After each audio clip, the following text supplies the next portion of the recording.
Salut les amis, c'est Géraud de Cap-Vert, j'espère que vous allez bien. C'est un plaisir de vous retrouver aujourd'hui pour une nouvelle petite vidéo. Aujourd'hui je suis où par ce magnifique temps, magnifique soleil, ça y est c'est le printemps les amis. Eh bien je suis à Saint-Floré, dans le département du Puy-de-Dôme, à 40 minutes de Clermont-Ferrand et à quelques kilomètres d'Issoire, niché dans la vallée de la Cousse-Pavin, qui est une rivière qui descend de Besse. Ce charmant village de Saint-Floré eh bien, est classé petite cité de caractère, ce petit joyau auvergnat. Regardez si c'est beau, c'est magnifique. Eh bien, il est séduit par ces ruelles pavées, ces maisons en pierre vigneronne et son atmosphère médiévale parfaitement préservée. On a envie d'y plonger tout de suite. Enfin, je vais pas plonger, sinon je vais me tuer. Magnifique, dominant le village, le magnifique château de Saint-Floré veille sur la vallée depuis des siècles. Et à l'intérieur, vous savez quoi? Eh bien, on peut découvrir de remarquables fresques médiévales inspirées du roman de Tristan Iseult, un trésor artistique rare en Auvergne. Regardez cette vallée, c'est vraiment top. Eh bien, au pied du château, la rivière traverse le village et passe sous un ancien pont de pierre qui date du Moyen-Âge, offrant un décor pittoresque digne d'une carte postale, les amis. L'église et les petites places ombragées ajoutent au charme paisible du lieu entre patrimoine, nature, et authenticité et soleil.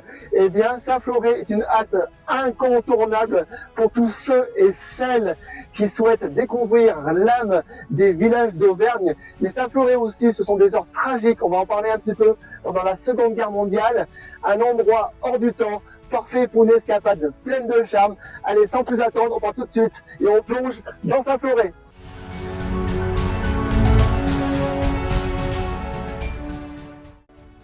Saint-Floré, situé à 40 minutes de Clermont-Ferrand dans le Puy-de-Dôme, s'inscrit au cœur de la vallée de la Cousse-Pavin, un paysage façonné par le volcanisme du massif du Sancy.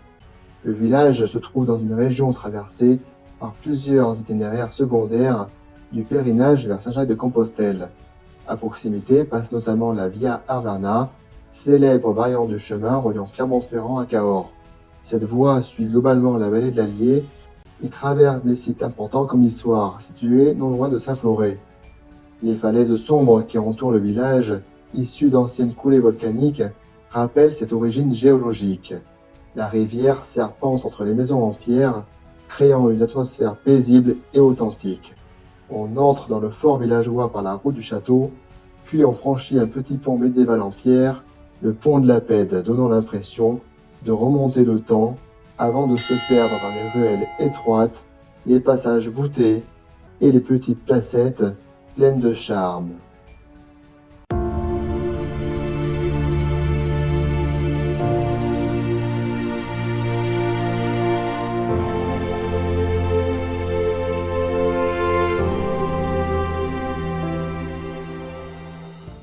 Concernant le château, il faut savoir que c'est environ au IXe siècle qu'un premier château est construit sur le plateau nommé Chastel. Celui-ci sera abandonné au XIIIe siècle. Un autre château sera construit par les dauphins d'Auvergne, qui sont une grande lignée seigneuriale locale. Robert III, dauphin d'Auvergne, fait partie de ces seigneurs qui structurent le territoire au Moyen-Âge avec des châteaux pour contrôler les vallées et les routes. Ce château se situera donc sur cet éperon étroit et coincé entre deux rivières, la Couze et le Lard. À Saint-Floré, ce ruisseau aujourd'hui presque invisible, coulait autrefois aux côtés de la Cousse-Pavin. Ce petit cours d'eau, oublié avec le temps, faisait pourtant partie des paysages à l'époque médiévale. Adossé directement à la roche, le château de Saint-Floré fut édifié au XIIIe siècle pour contrôler la vallée et protéger la seigneurie. Un siècle plus tôt, un conflit avait opposé Guy II d'Auvergne, qui était un comte d'Auvergne, à son frère Robert, évêque de Clermont. L'intervention du roi Philippe Auguste, qui envoya Guy II de Dampierre, grand seigneur et fidèle au roi, et Renaud de Forêt, archevêque de Lyon, entraîna l'annexion de la Basse-Auvergne au domaine royal afin de rétablir l'ordre. L'intervention du roi a finalement permis de s'emparer du château de Tournoël en 12, ce qui a ensuite conduit à retirer à Guy II presque tout son comté, la plus grande partie de l'Auvergne, passant alors sous contrôle direct du roi. Son action contribue directement à la confiscation du comté d'Auvergne par le roi. Le roi retire à Guy II la majeure partie de l'Auvergne. Cette zone devient la terre d'Auvergne administrée directement par le roi. C'est un tournant énorme. L'Auvergne cesse alors d'être un grand comté indépendant et Guy II garde un petit territoire, le Dauphiné d'Auvergne. Dans ce contexte de tension féodale, les sites stratégiques comme Saint-Floray furent fortifiés et confiés à des vassaux chargés d'en assurer la défense. Perché à l'extrémité d'un éperon rocheux, le château fort était dominé par un donjon circulaire. Autour de lui s'étendait une enceinte dont on distingue encore le tracé, accompagné d'une petite tour d'angle et d'un bâtiment rectangulaire dont seules les bases sont encore visibles aujourd'hui. Le site se composait de deux parties bien distinctes, le château supérieur, installé tout en haut de la colline, le château inférieur, construit contre la paroi rocheuse. Depuis la partie haute, on devine encore l'ampleur de la forteresse et l'importance de ses dispositifs défensifs. Les courtines, ces longs murs reliant deux points fortifiés, ont perdu leur hauteur d'origine, mais leur implantation reste lisible dans le paysage. Les tours flanquées, quant à elles, offraient autrefois une vue dégagée sur toute la vallée. Elles empêchaient également les assaillants de progresser le long des murs sans être exposés, un système particulièrement ingénieux pour l'époque. Au sommet du rocher se dressait le donjon cylindrique, véritable poste d'observation permettant de surveiller les environs. Tour maîtresse de plan circulaire, dominant l'ensemble du dispositif défensif, son architecture s'inspire du modèle philippien, caractéristique des fortifications élevées sous le règne de Philippe Auguste. Une silhouette massive, parfaitement ronde, conçue pour résister aux assauts et affirmer la puissance seigneuriale. On peut encore apercevoir les corbeaux de pierre qui soutenaient autrefois les structures en bois. Un acte daté de 1225 confirme d'ailleurs l'échange des châteaux de Saint-Floray et de Champé entre le comte dauphin Guy II d'Auvergne et Robert de Champé. Au XIIIe siècle, un échange de territoire a eu lieu pour des raisons politiques et féodales. Rééquilibrer les domaines, renforcer les alliances, clarifier les zones d'influence entre seigneurs. Du château médiéval démantelé en grande partie au XVIIe siècle, sur ordre de cardinal de Richelieu, subsiste aujourd'hui le donjon, une imposante tour ronde, ainsi que le corps de logis, reconstruit un siècle plus tard. Soucieux de limiter le pouvoir des seigneurs, Richelieu fit détruire de nombreuses forteresses, jugées dangereuses pour l'autorité royale.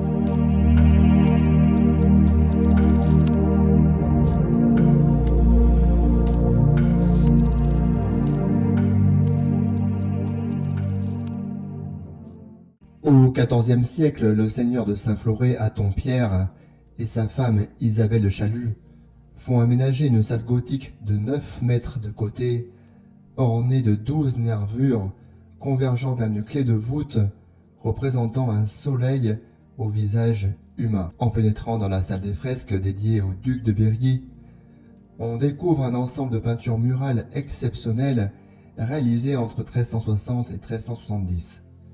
Ce décor, classé monument historique depuis 1909, représente l'un des témoignages les plus précieux de la littérature chevaleresque. Il offre d'ailleurs la seule illustration connue en France du roman de Tristan et Iseult, un récit qui a profondément marqué l'imaginaire médiéval et fasciné les lecteurs de l'époque.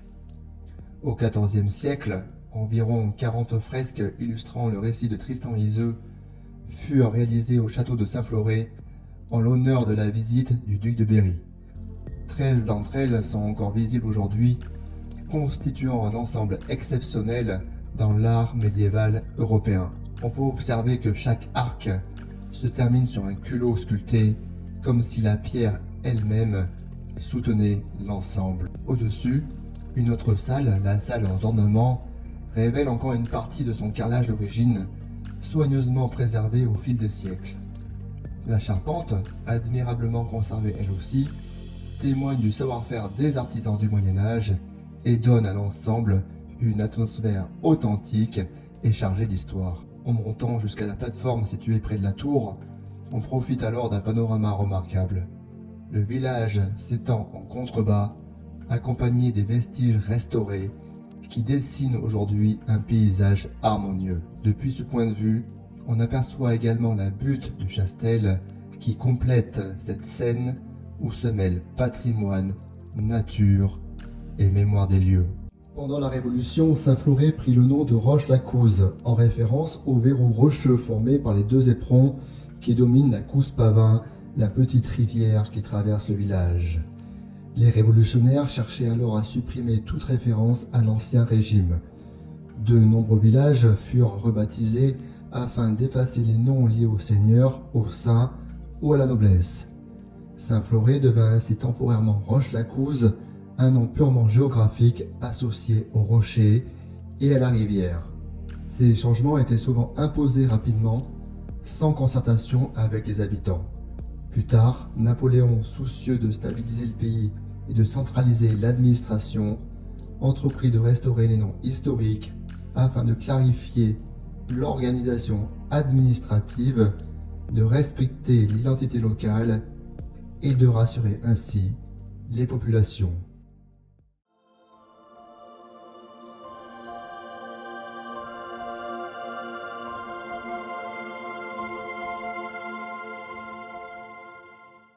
À 580 mètres d'altitude, sur le site du Chastel au-dessus de Saint-Floret, on peut accéder par la route ou à pied par le chemin de Rosanzou ou le chemin des Grangettes. Sur la butte du Chastel, des vestiges préhistoriques ont été découverts au fil du temps. Du silex datant d'environ -900 à -500 avant Jésus-Christ, puis de la céramique attribuée à la période comprise entre -500 et -52 avant Jésus-Christ. On y a également retrouvé de la poterie d'époque gallo-romaine, ainsi que de la céramique rose ornée de motifs en palmettes, caractéristiques des invasions wisigothes du 5e siècle. Aussi, il faut savoir que c'est à cet endroit que se trouvait autrefois le premier château ou chastel, qui était en bois à l'époque mérovingienne, fin 5e, début 6e siècle. Ces forteresses étaient construites par des familles nobles qui dominaient de larges territoires fonciers.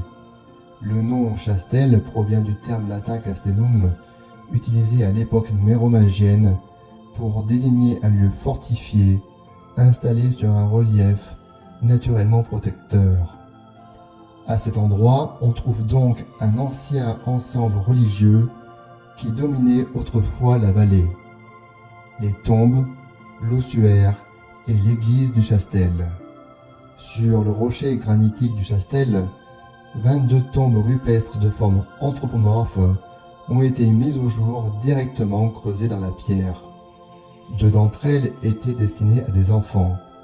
Toutes présentent la même orientation, la tête tournée vers l'ouest et les pieds vers l'est, selon une pratique funéraire chrétienne symbolisant l'attente de la résurrection. L'ossuaire, quant à lui, servait à recueillir les ossements déplacés lors de la réutilisation des sépultures, une pratique courante au Moyen Âge. Sa présence témoigne de l'importance spirituelle du site, occupé et sacralisé dès les premiers siècles médiévaux. Aujourd'hui, il constitue un témoin rare des pratiques funéraires rurales en Auvergne. Ce bâtiment circulaire, d'un diamètre d'environ 9 mètres, abrite en son centre un puits profond de plus de 5 mètres, aujourd'hui comblé par des ossements. Sa toiture en lauze, construite en gradin, est surmontée d'une pierre volcanique de forme sphérique, restaurée en 1923. L'édifice, dont la silhouette évoque une petite pyramide, remonte au 7e siècle, même si le site lui-même pourrait avoir été utilisé dès le 1er siècle. Cet ensemble constitue un ossuaire, un lieu destiné à rassembler les restes des défunts. Il servait de lieu de mémoire, permettant à la communauté de continuer à honorer ceux qui étaient morts. Depuis ce promontoire, le regard s'ouvre sur la vallée et les reliefs du Sancy, rappelant la force symbolique du lieu. À proximité se trouve l'église du Chastel, édifiée entre les XIIe et XIIIe siècles. Sobre et parfaitement intégrée au relief volcanique, elle constitue l'un des derniers vestiges visibles de l'ancien ensemble religieux. La butte du Chastel représente le site le plus ancien de la paroisse. À l'époque mérovingienne, les anciens oratoires des domaines aristocratiques deviennent des églises paroissiales en raison de la christianisation des campagnes. C'est ainsi que le Saint-Floret naît après le démembrement de la paroisse de Ronzières. Installée sur la butte du Chastel, la nouvelle paroisse structure le territoire et encadre la population pendant des siècles. Au niveau de l'entrée d'église, juste au-dessus, à droite du portail, on aperçoit un ensemble sculpté remarquable, un décor triangulaire qui encadrait autrefois la silhouette d'un ange. Une petite scène discrète mais essentielle pour comprendre la richesse iconographique du lieu. On aperçoit aussi un bandeau noir qui rappelle le droit de litre. Le droit de litre, c'était le privilège qu'avaient certaines familles nobles de faire peindre une large bande noire avec leurs armoiries sur les murs de l'église lors d'un décès, un signe de pouvoir et de prestige dans la paroisse. La nef reprend la tradition romane, un volume simple, massif, où les murs dominent. La seule fenêtre au sud a été bouchée quand on a construit la chapelle funéraire à la fin du XIVe siècle. La baie qui entame la voûte apporte, elle, une touche gothique. On voit aussi un arc doubleau entre la nef et le chœur, retombant sur deux colonnes engagées posées sur des culots. Ce principe, hérité de l'Antiquité et développé par le gothique auvergnat, permettait d'alléger les murs et d'économiser la pierre. Plusieurs culots sont d'ailleurs décorés de figures humaines. L'église abrite une Vierge à l'Enfant sculptée dans le marbre de Nonette. Nonette est un petit village du Puy-de-Dôme situé à quelques kilomètres de Saint-Floret, où l'on exploitait autrefois un marbre local très apprécié au Moyen-Âge et à la Renaissance. Il ne s'agit pas d'un marbre au sens strict géologique, mais d'une pierre calcaire très dure, polissable, qui prend un bel aspect brillant. Ce matériau prestigieux, extrait localement, était largement utilisé dans l'art religieux auvergnat. On y trouve également un reliquaire en paperole, présenté dans un cadre en plâtre, fermé par une vitre, qui protège et met en valeur son décor délicat. À l'intérieur, l'ornementation est entièrement réalisée en fines bandelettes de papier, soigneusement roulées, enroulées, plissées ou torsadées pour former le petit motif en relief. Une fresque représente enfin Jehan de Bellenave, seigneur de Saint-Floret, entouré de sa famille, rappelant l'importance seigneuriale du lieu. Jehan de Bellenave apparaît agenouillé, vêtu de son armure de chevalier, avec les armoiries de la seigneurie.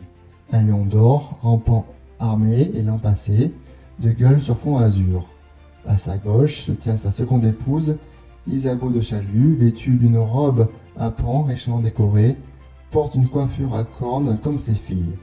Juste derrière le couple, leurs 4 enfants sont présentés en prière, Pierre et Aton, habillés comme de jeunes chevaliers, ainsi que Gaillane et Léonore, enveloppés dans de larges houppelande. La scène est placée sous la bienveillance de Saint Jean-Baptiste, le saint protecteur de Jehan. Vêtu de sa traditionnelle peau de bête, accompagné de l'agneau tenant l'oriflamme, il saisit dans sa main droite la main d'Isabeau et pose sa main gauche sur la tête du seigneur de Bellenave, comme pour les guider spirituellement. Il présente ainsi toute la famille à la Vierge. Juste sous vos pieds, à l'entrée de l'église, se trouve la tombe de Jehan de Bellenave. Sans le vouloir, vous piétinez le Seigneur à chaque passage. Depuis le parvis, la vue s'ouvre sur la vallée de la Couspavin et les sommets du Sancy, soulignant la dimension à la fois stratégique et sacrée de ce promontoire. Les amis, il est temps de redescendre au village de Saint-Floret pour rendre visite à la seconde église et comprendre pourquoi celle-ci est apparue. Saint-Floret possède 2 églises parce que le village n'a pas toujours été installé au même endroit. À l'origine, la vie se concentrait sur les hauteurs autour du château médiéval. C'est là qu'a été construite la première église, aujourd'hui appelée l'église haute. Elle servait aux habitants du site fortifié et faisait partie intégrante du noyau médiéval du village. Avec le temps, les habitants ont quitté les hauteurs pour s'installer dans la vallée, plus pratique pour l'eau, les cultures et les échanges. La vieille église perchée, pour l'époque, est alors devenue difficile d'accès pour la population qui vivait désormais en bas.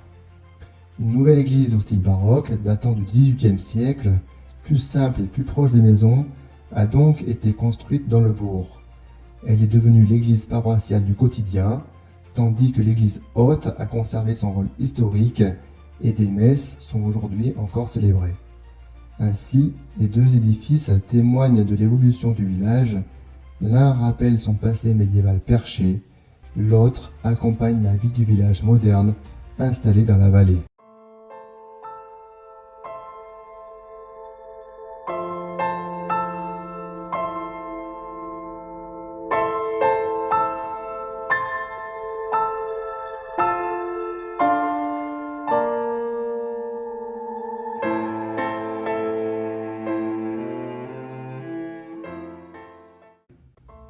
Le 29 juin 1944, Saint-Floray connaît l'un des épisodes les plus tragiques de son histoire.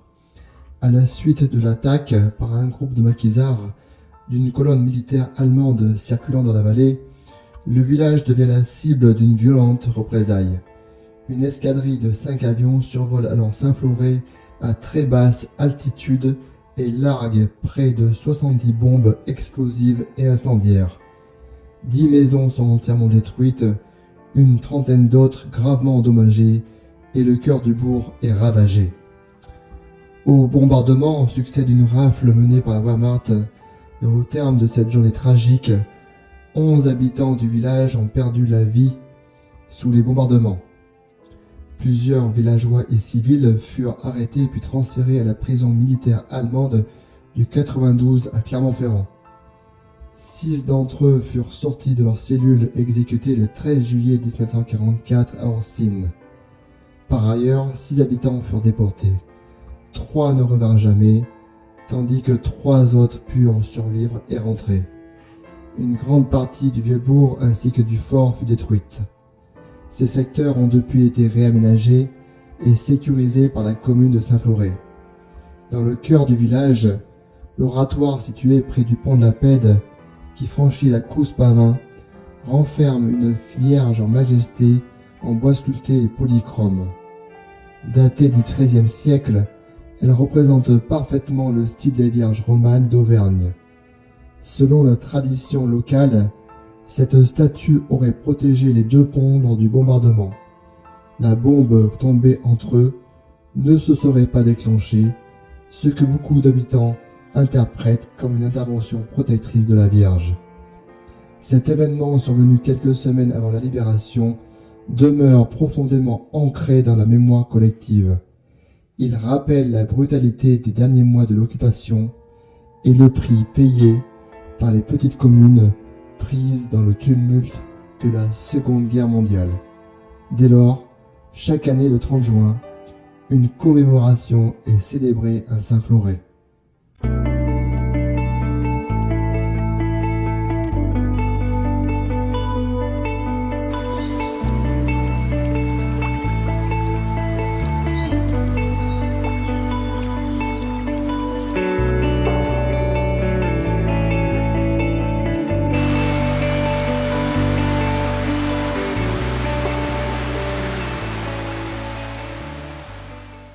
À quelques kilomètres du village de Saint-Floray, la source salée de la Tête de Lion est dominée par une spectaculaire concrétion calcaire.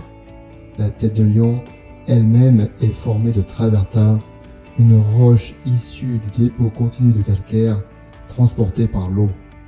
Cette eau provient d'infiltrations qui s'enfoncent profondément dans le sous-sol. En circulant, elle se réchauffe au contact de zones volcaniques récentes et se charge en gaz carbonique avant de réapparaître à la surface sous forme de source minéralisée.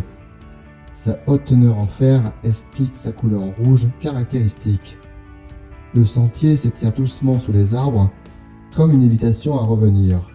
Et là-haut, la ruine de la tour Rambaud veille encore, silhouette immobile face au temps. 3 éclats de nature et d'histoire suspendus dans la lumière. Au cœur de Saint-Floray, le musée de la vigne rappelle avec simplicité et force ce que fut longtemps l'âme des villages. Une existence façonnée par la terre, la patience et le savoir-faire transmis de génération en génération. Ici, chaque outil, chaque geste retrouvé raconte une histoire, celle d'un pays où la vigne dessinait le paysage et où le travail rural rythmer les saisons. En refermant ces portes, c'est un pan précieux de notre mémoire collective que l'on emporte avec soi, un héritage vivant qui continue d'inspirer ceux qui cherchent à comprendre d'où nous venons pour mieux imaginer où nous allons.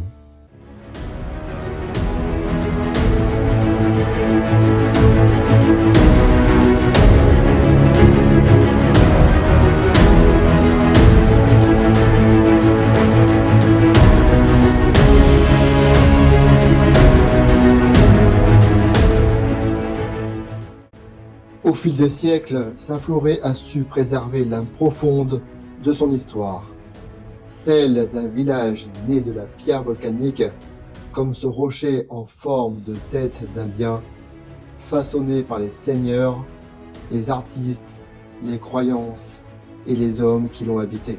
Chaque mur, chaque ruelle, chaque promontoire raconte une part de l'Auvergne médiévale entre puissance féodale, spiritualité ancienne et beauté naturelle. Du château accroché à la roche aux fresques délicates de Tristan l'Iseux, de l'ossuaire silencieux aux tombes rupestres, du Chastel à la vallée de la Cousse-Pavin, tout semble rappeler que ce lieu n'est pas seulement un village. C'est un fragment vivant du temps, suspendu entre mémoire et paysage. Voilà les amis, c'est ici le long de la Cousse-Pavin que notre escapade à Saint-Floray s'achève. Ce village classé petite cité de caractère mérite vraiment le détour et j'ai eu beaucoup de plaisir à parcourir ses ruelles et à découvrir son histoire. J'espère avoir réussi à vous transmettre un peu de ce que j'ai pu ressentir sur place.